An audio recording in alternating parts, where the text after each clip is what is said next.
بسم اللہ الرحمن الرحیم۔ السلام علیکم بچوں، کیسے ہیں آپ سب؟ امید ہے آپ سب خیر خیریت سے ہوں گے۔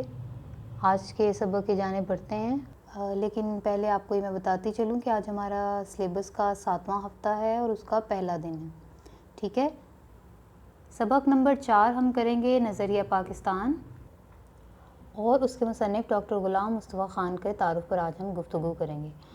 لیکن اس سے پہلے کہ ہم باقاعدہ ان پر بات شروع کریں، آپ کو آج کے اس لیکچر کا جو مقصد ہے وہ میں بتاتی چلوں۔ آپ کو پتہ ہونا چاہیے، ایک تو جب بھی ہم تعارف کرتے ہیں تو ان کے جو مختصر مصنف یا شاعر کے حالات زندگی، ان کا اسلوب اور تصانیف، اس کے بارے میں ہم پڑھتے ہیں، اور اس کے علاوہ نظریہ پاکستان کے بیٹے مفہوم سے آپ واقفیت حاصل کریں گے، اور یہ آپ کے لیے نئی چیز نہیں ہوگی کیونکہ آپ مطالعہ پاکستان پڑھ کے آئے ہیں 9th میں۔ اس کا پورا ایک پہلا جو باب ہے، جو چیپٹر ہے، وہ نظریہ پاکستان پر ہی آپ کو اچھی طرح سے پتہ ہوگا، تو مشکل نہیں ہے، بڑا دلچسپ سا مضمون ہے۔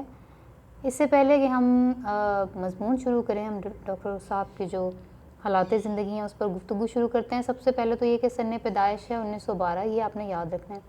2005 میں ان کا انتقال ہوا۔ اچھا جی، ڈاکٹر غلام مصطفیٰ خان صاحب کی سن پیدائش اور وفات آپ نے دیکھ لی۔ پیدائش ان کی جو ہے یہ جبل پور میں، ٹھیک ہے، وہاں پیدا ہوئے، اور ابتدائی تعلیم بھی انہوں نے وہیں سے حاصل کی۔ انجمن اسلامیہ ہائی اسکول جبل پور تھا، وہیں سے 9ویں جماعت پاس کی 1928 میں، وہیں سے پھر یہ علی گڑھ چلے گئے۔ باقی ساری تعلیم انہوں نے علی گڑھ سے حاصل کی، وہیں سے انہوں نے LLB کیا، وہیں سے انہوں نے MA اردو MA فارسی کی ڈگریاں حاصل کیں، ٹھیک ہے۔ 1947 میں انہوں نے PhD کی اردو میں۔ اس کے بعد پھر انہوں نے علی گڑھ کے بجائے ناگپور جو یونیورسٹی تھی 1969 میں 1959 میں انہوں نے D.Litt کی ڈگری حاصل کی۔ D.Litt بیٹے ڈاکٹریٹ آف لٹریچر ہوتا ہے، اس کی ڈگری ہے، وہ انہوں نے حاصل کی۔ اس کے بعد یہ پڑھانے لگ گئے کنگ ایڈورڈ کالج امروتی وہاں تھا، وہاں ہندوستان ہی میں، وہاں لیکچرر کے طور پر پڑھانے لگ گئے۔ پاکستان بنا تو یہ ہندوستان چھوڑ کر پاکستان آ گئے۔ اردو کالج کراچی سے وابستہ ہو گئے، پڑھتے پڑھتے یہاں تک کہ صدر شعبہ اردو جو ہیڈ آف ڈپارٹمنٹ ہوتے ہیں سندھ یونیورسٹی کے، وہ بن گئے، اور وہیں پر اپنی خدمات انجام دیں۔ سرکاری اعزازات اور ادبی اعزازات جو ان کو ملے وہ آپ نے یاد رکھنے۔ ایک ستارہ امتیاز، نقوش ایک بڑا مشہور ادبی رسالہ ہے، اس کا ایوارڈ ملا، نشانے سے پاس کا، یہ آپ نے بیٹے انڈر لائن بھی کر لینے یہ چیزیں۔ تو یہ ان کے بیٹے بہت مختصر سے حالات زندگی ہیں۔ اب ہم ان کے اسلوب اور ان کی تصانیف کی جانب بڑھتے ہیں۔ اب ان کے اسلوب میں جو بنیادی چیز ہے وہ ان کے موضوعات ہیں۔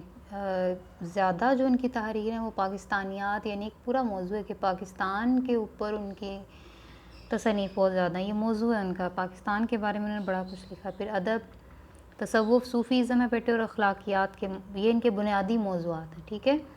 ایک چیز جو آپ نے یاد رکھنی ہے کہ ڈاکٹر صاحب کی جو تحریریں ہیں، جو تحریریں یعنی جو انہوں نے لکھا ہے وہ زیادہ مورب و مفرس ہیں۔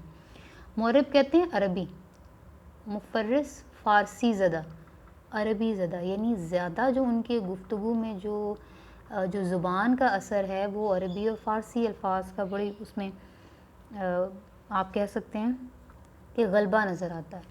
بہرحال جو ایسے موضوعات جو انہوں نے عام قارئین کے لیے لکھے ہیں وہ سادہ، سلیس اور بڑی عام فہم زبان میں ہے، یعنی آپ کو پتہ چلتا ہے کہ انہوں نے کس طرح سے عام قارئین یعنی پڑھنے والوں کے لیے لکھا ہے۔ اچھا جی، ڈاکٹر غلام مصطفیٰ خان کی تصانیف کے حوالے سے یہ بات قابل غور ہے کہ انہوں نے تقریباً 100 سے زیادہ کتابیں لکھی ہیں، ٹھیک ہے۔ ایک بھرپور زندگی گزاری، اگر آپ ان کی جو عمر کی اوسط نکالیں تو تقریباً 93 برس کی عمر بنتی ہے، تو ایک طویل عمر تھی، اور انہوں نے اپنے علم سے بھرپور استفادہ کرتے ہوئے بیٹے بہت ساری کتابیں لکھیں۔ اس میں سے صرف 4 کتابوں کے آپ کی کتاب میں نام دیے گئے ہیں، تو آپ نے یہ چاروں ہی یاد کرنی ہے۔ یہ پہلی کتاب ہے سید حسن غزنوی حیات اور کارنامے، ٹھیک ہے۔ پھر سراج البیان ہے، اقبال اور قرآن تنقید و تحقیق، تو یہ ان کی کتابیں ہیں۔ اچھا، تعارف تو ہم نے کر لیا، ابھی ہم نظریہ پاکستان کی پڑھائی شروع نہیں کریں گے، لیکن بنیادی طور پہ جس طرح کہ بیٹا آپ سب لوگ مطالعہ پاکستان پڑھتے رہے ہیں اور نظریہ پاکستان کے مفہوم کو آپ جان گئے ہیں، لیکن اسی چیز کو انہوں نے اپنے انداز میں ڈاکٹر صاحب نے جو مضمون لکھا ہے اس میں انہوں نے بڑی زمانی ترتیب سے زمانی ترتیب آپ سمجھتے ہیں نا کہ ٹائم لائن ہے. ایک چیز آپ نے یاد رکھنی ہے کہ نظریہ پاکستان صنف ادب کے اعتبار سے کیا ہے؟ مضمون. یہ بات آپ نے یاد رکھنی ہے، جس طرح کہ مرزا محمد سعید جو ہے صنف ادب کے اعتبار سے کیا تھا؟ خاکہ. نظریہ پاکستان ایک مضمون ہے. اب ڈاکٹر صاحب نے جو ہے نا یہ شروع کیا، ایک پوری زمانی ترتیب ہے، بڑا خوبصورت انہوں نے ترتیب کے ساتھ یہ مضمون کیا ہے. میں آپ کو نا چھوٹے چھوٹے پوائنٹس بتاتی جاتی ہوں جس سے آپ کو پتہ چلے گا کہ کس طرح انہوں نے مغل بادشاہوں سے لے کر 1857 کی جنگ آزادی تک کا دور بتایا، اور پھر جنگ آزادی 1857 سے لے کر 1947 تک جتنے ایسے واقعات جو پاکستان کے نظریے کو قائم کرنے میں، اور پھر اس نظریے کے تحت ایک جتنی تحریکیں چلیں اس کے تحت، اور جب تک پاکستان بنا وہ ساری کوششیں، اس سب کو انہوں نے بیان کیا ہے پوری ایک زمانی ترتیب کے ساتھ. بات سمجھ آ رہی ہے؟ تو ہم یہ سارے پوائنٹس نوٹ کر لیں گے تاکہ جب آپ اس کو پڑھتے ہیں نا تو آپ کو یہ چیز پتہ ہونی چاہیے کہ کس طرح سے وہ اس کو لے کر چلیں. اور پھر آخر میں انہوں نے یہ بتایا ہے کہ نظریہ پاکستان کا یہ مفہوم ہے. ہمارے پیش نظر قائد اعظم کے، ہمارے جو لیڈر تھے، جو رہبر تھے، جو رہنماؤں نے، جنہوں نے اس ملک کو بنانے میں کوششیں کی، تو ان کے پیش نظر کیا خیالات تھے، اور ہمیں پاکستان بننے کے بعد ہمیں اس کو قائم رکھنے کے لیے اور اس کی خدمت کے لیے ہمیں ایسے کون سی چیزیں ہیں یا ایسی کون سی باتیں ہیں کہ ایسے کون سے اصول ہیں جنہیں اپنانا چاہیے. ٹھیک ہے، تو یہ بنیادی موضوع ہے اس مضمون کا. شروع نے کیا ہے یہاں سے کہ مغل بادشاہ اکبر اور جہانگیر کی سیاست کے وہ اتنا زیادہ ان کے دور میں ہندوؤں کا غلبہ اتنا زیادہ تھا کہ مسلمان جو تھے وہ اپنے مذہب پر عمل کرنے سے بھی بیزار ہو چکے تھے، قاصر ہو گئے تھے. ٹھیک ہے، یعنی ہندوؤں کی دینی آزادی بڑھ گئی تھی لیکن مسلمانوں کی کم ہو گئی تھی، کافرانہ طور طریقے رائج ہو گئے تھے. تو اس کے لیے حضرت مجدد الافسانی رحمۃ اللہ جو ہیں وہ اسلام کی سربلندی کے لیے کھڑے ہوئے. اکبر بادشاہ نے انہیں قید کروا دیا، جہانگیر کے زمانے تک وہ قید رہے، یہاں تک کہ پھر جہانگیر کے زمانے ہی میں ان کو آزادی ملی اور ساری زندگی انہوں نے سختیاں جھیلیں. اس کے بعد شاہ جہاں کا بیٹا جو ہے اورنگزیب، وہاں تک جو ہے وہ اسلام کے اوپر وہ بڑا عمل پیرا رہتا تھا. برِ صغیر کے حالات بہتر ہوئے لیکن اس کے انتقال کے بعد پھر اس کے بعد اس کی اولاد جو ہے اس کے اندر اتنا نفاق اور کمزوری تھی کہ مغلیہ سلطنت جو ہے نا اس کا زوال اورنگزیب کے انتقال کے بعد شروع ہو گیا تھا. جگہ جگہ انتشار تھے. مرہٹے، جس طرح سکھوں کی ایک قوم ہوتی ہے، ہندو ایک قوم ہے، مرہٹوں کی بھی قوم ہے، انہوں نے کئی گروہ سر اٹھا لیے، یہاں تک کہ انگریز یہاں پر آگے بیٹھے. انگریز آپ کو پتہ ہونا چاہیے برِ صغیر میں تجارت کی غرض سے شاہ جہان کی دور سے ہی آ چکے تھے. تو برِ صغیر میں جگہ جگہ جس طرح انگریز قبضہ کرنے کی کوشش کر رہے تھے تو ان کے غلبے سے جان چھڑانے کے لیے مختلف ریاستوں میں انفرادی کوششیں بھی جاری تھیں. تو سب سے جو بہترین اس حوالے سے جنگ تھی میسور کی ریاست میں سلطان حیدر علی اور ان کے بیٹے ٹیپو سلطان کی تھی. انہوں نے بڑے انگریزوں اور ہندوؤں کا مقابلہ کرنے کی کوشش کی لیکن ان کے اپنے ہی جو وزراء تھے، اپنے ہی سردار تھے، انہوں نے ان کے ساتھ غداری کی. یہاں تک کہ ٹیپو سلطان نے افغانستان، ترکی اور فرانس کو بھی خط لکھے تھے کہ ہمارے ساتھ مل کے انگریزوں کا مقابلہ کریں، لیکن ان کے خطوط ان ممالک تک پہنچنے ہی نہیں دیے گئے. اسی زمانے میں شاہ ولی اللہ رحمۃ اللہ اور ان کے بیٹوں نے مسلمانوں کی اصلاح کے لیے تحریکیں شروع کیں. اس کے بعد شاہ اسماعیل جو ہیں، یہ شاہ ولی اللہ کے پوتے تھے، انہوں نے اور ان کے مرشد تھے سید احمد بریلوی شہید، اسی کوشش میں انہوں نے جو ہے نا 1831 میں اپنی جانیں قربان کر دیں. یہاں تک کہ یہ ساری کوششوں کا نتیجہ یہ نکلا کہ مسلمان کیونکہ ریاست کمزور ہو چکی تھی اور مسلمان انگریزوں کا غلبہ نہیں چاہتے، تو 1857 میں ایک آخری جنگ ہوئی جس کو انگریز غدر کہتے ہیں. ٹھیک ہے، بغاوت، اور مسلمان اسے جنگ آزادی کہتے ہیں 1857 میں، اور مسلمان یہ جنگ ہار گئے. اس کے بعد مکمل طور پر برِ صغیر میں انگریزوں کی حکمرانی عملی طور پر قائم ہو گئی. جب ہر جانب عملاً انگریزوں کی عملداری شروع ہو گئی تو ایسے وقت میں پھر سر سید احمد خان نے مجبوراً انگریزوں سے مفاہمت کی جو انہی تعلقات کو بڑھانے کی پالیسی کو پر زور دیا کہ آپ انگریزی تعلیم حاصل کریں، انگریزوں کے ساتھ اچھے تعلقات رکھیں. اچھا، اسی زمانے میں 1885 کا سن تھا جس میں ہندوؤں نے کانگریس کی بنیاد ڈالی. ایک انگریز تھا اے او ہیوم، ٹھیک ہے، اس کے ساتھ مل کر انہوں نے کانگریس کی جماعت بنائی اور کہا کہ اس میں برِ صغیر کے تمام قوموں کی حقوق دلائیں گے. لیکن بعد میں نہ صرف یہ کہ انہوں نے کاروبار سے مسلمانوں کو فارغ کیا، سرکاری ملازمتوں کو ختم کروایا جہاں جہاں مسلمان تھے ان کے، اور اس کے علاوہ انہوں نے کہا کہ اردو کے مقابلے میں جب انگریزوں نے جب ایک مشترکہ زبان برِ صغیر کی اردو رکھی تھی تو ہندوؤں نے کہا نہیں، اس کی جگہ ہندی رائج کی جائے گی، ٹھیک ہے۔ تو یہاں سے پھر سر سید نے یہ بھی کہا تھا کہ آپ مسلمانوں نے بھی سیاست میں حصہ نہیں لینا، ابھی انہوں نے صرف تعلیم حاصل کرنی، ٹھیک ہے۔ اسی دوران 1906 میں بنگال کا جو صوبہ تھا اس کا شہر ڈھاکہ، وہاں پر نواب وقار الملک کی قیادت میں، یہ بھی سر سید کے دوستوں میں ان کا شمار ہوتا تھا، کل ہند مسلم لیگ کے نام سے ایک جماعت بنائی گئی، ایک تنظیم جس کو آل انڈیا مسلم لیگ بھی آپ کہتے ہیں۔ اسی کی وجہ سے ہندوؤں نے پھر مشرقی بنگال اور آسام کا صوبہ ختم کروا دیا، تقسیم اس کو کر دیا۔ 1911 میں پھر آسام اور بنگال کو اس میں شامل کر دیا گیا، اس تقسیم کو ختم کیا گیا۔ اسی دوران بیٹا پہلی جنگ عظیم چھڑ گئی 1914 سے 1919 تک۔ اس کے اثرات برِ صغیر پہ بہت گہرے ہوئے۔ اس میں انگریزوں کی جنگ تھی جرمنی کے ساتھ، ٹھیک ہے۔